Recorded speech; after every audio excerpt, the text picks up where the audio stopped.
राधा वल्लभ श्री हरिवंश आप सबका फिर से स्वागत है चैनल पर। जो कि सभी जानते हैं पुरुषोत्तम मास चल रहा है और पुरुषोत्तम मास में भगवान की कथा सुनने का जो भी सत्कर्म किया जाता है उसका 1000 गुना फल देने वाला होता है ये महीना, जैसे स्वयं भगवान ने अपना नाम दिया है। और आज हम चर्चा करेंगे अध्याय 27वें के बारे में, 27वां, जिसमें स्वयं भगवान बोल रहे हैं, बता रहे हैं। श्री नारायण बोले कि हे वाल्मीकि जी, इस प्रकार वचन सुनकर राजा धर्मध्वज ने सपत्नीक भक्ति पूर्वक महर्षि को प्रणाम किया और पूर्ण श्रद्धा एवं आनंद के साथ मुनि की पूजा की। पूजा को अंगीकार करके मुनि ने आशीर्वचन दिया कि राजा तुम्हारा कल्याण होगा। मैं पाप नाशनी सरयू की ओर प्रस्थान करता हूँ। मुनि श्रेष्ठ वाल्मीकि से इतना कहकर चले दिए। राजा वाल्मीकि को सीमा तक पहुँचाकर अपने महल में वापस आ गए। महाराज धर्मध्वज को महर्षि वाल्मीकि जी की कृपा से ज्ञान प्राप्त हो चुका था। अंत वह पत्नी से बोले कि हे सुंदरी, यह संसार आसार है। गंधर्व नगर के समान ही शरीर में भी राग द्वेष आदि 6 शत्रुओं का निवास है। कृमि विष्टा वात कफ मूत्र आदि सहित भस्म होने वाली इस देह में क्या रखा है। मैं भगवान की भक्ति और मोक्ष प्राप्त करने हेतु वन गमन करूँगा और वही भगवान पुरुषोत्तम का स्मरण करूँगा। पति के ऐसे वचन सुनकर वह पतिव्रता साध्वी और गुण सुंदरी रानी विनयपूर्वक हाथ जोड़कर बोली कि हे भूपति, आपके साथ मैं भी चलती हूँ। पतिव्रता स्त्री का देवता उसका पति होता है, अंत में भी मैं भी आप ही के साथ ही रहूँगी। हे नारद, आपकी अपनी परम प्रिय रानी के ऐसे वचन सुनकर राजा अपने पुत्र को राज्याधिकारी बनाकर पत्नी सहित वन में चला गया। वन को चल दिया गए।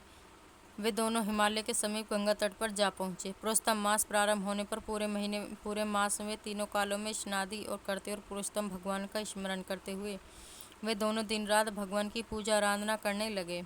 इस प्रकार स्नान, व्रत और पूजा करते हुए उन्होंने पुरुषोत्तम मास बिता दिया।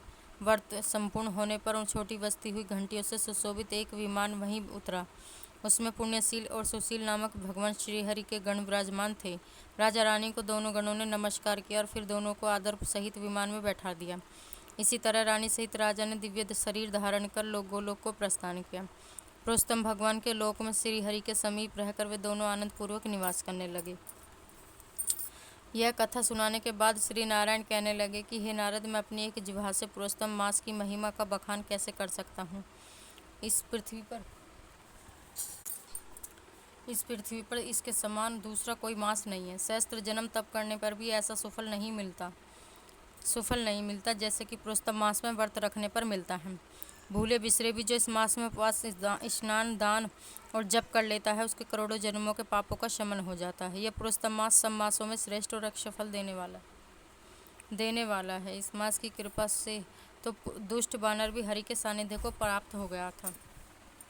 नारद जी वानर की मुक्ति की बात सुनकर आश्चर्यचकित रह गए। उन्होंने भगवान से कहा कि हे प्रभु, वेद और शास्त्रों में मानव जन्म को ही संपूर्ण मुक्ति का साधन बतलाया गया है।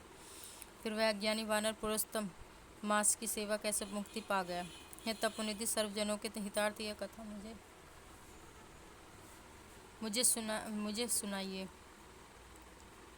साधन बताया। वह ज्ञानी वानर हितार्थ कथा कहिए, कथा मुझसे सुना दीजिए। वह वानर पूर्व जन्म में कौन था और वह कहाँ निवास करता था और उसे क्या फल मिला। श्री नारायण ने कहा कि हे नारद, वह वानर पूर्व जन्म में केरल प्रदेश का एक अति लोभी ब्राह्मण था। पिता ने उसका नाम चित्र शर्मा रखा था, परंतु अत्यंत कंजूस होने के कारण लोग उसे करदे के नाम से भी पुकारते थे। धन के लोभ में लिप्त रहने के कारण उसने न तो कभी हवन किया और न ही पितरों को तृप्त किया कर सका। यश के निमित्त भी उसने कभी कुछ पुण्य आदि नहीं किया। स्त्री पुत्र आदि का भी उसने उचित ढंग से पालन नहीं किया। इसी तरह वह सभी पर अन्याय और अत्याचार करता हुआ केवल धन संचय में लगा रहा। माघ मास में उसने तिलों का दान नहीं किया। कार्तिक में दीपदान तथा ब्राह्मणों को भोजन कराने चाहिए, वह भी उसने नहीं किया। बैसाख में धान्य का दान और अन्य मासों में भी किसी प्रकार का कोई दान उसने नहीं किया। सूर्य की संक्रांति एवं सूर्य चंद्र के ग्रहणों के अवसर पर हवन, जप और दान आदि जो करने चाहिए वे भी उसने कभी नहीं किए। वह अपनी निर्धनता का बखान करता हुआ धन की लालसा में इधर उधर घूमता रहता और लोगों से याचना करता कि मुझे हीन को कुछ मिल जाए।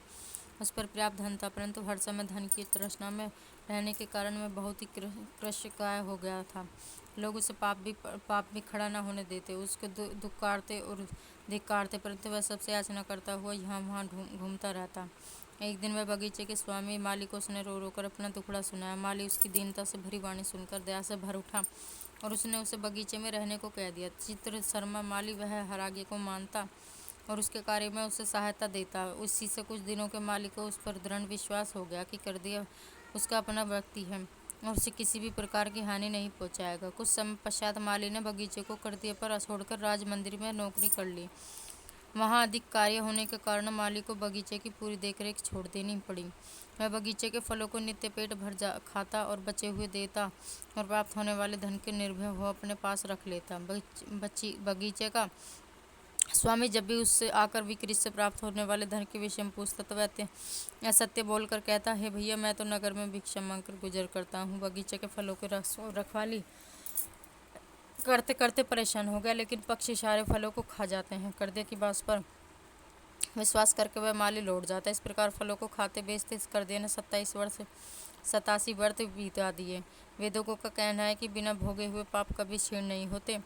मृत्यु के समय यमदूत ने आकर उस पर मुदगरों से प्रहार किया तो वह रुदन करता हुआ और अत्यंत कष्ट पाता हुआ यमलोक के मार्ग पर चलने लगा। मार्ग में चलते चलते वह अपने कुकर्मों के लिए रोता चिल्लाता था।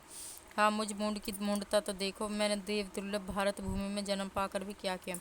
धन के लोभ में सारा जीवन यूं ही व्यर्थ गवाया। मैंने कभी कोई दान नहीं किया, कभी हवन और जप नहीं किया, ये तो बात ही क्या। कभी मकर के सूर्य में गंगा का स्नान तक नहीं किया। पुरुषोत्तम मास के अंत में 3 उपवास भी नहीं किए। मैंने धन के लोभ में पड़कर अपने देह को भी नहीं संवारा और न ही ठीक से परिवार का पालन किया।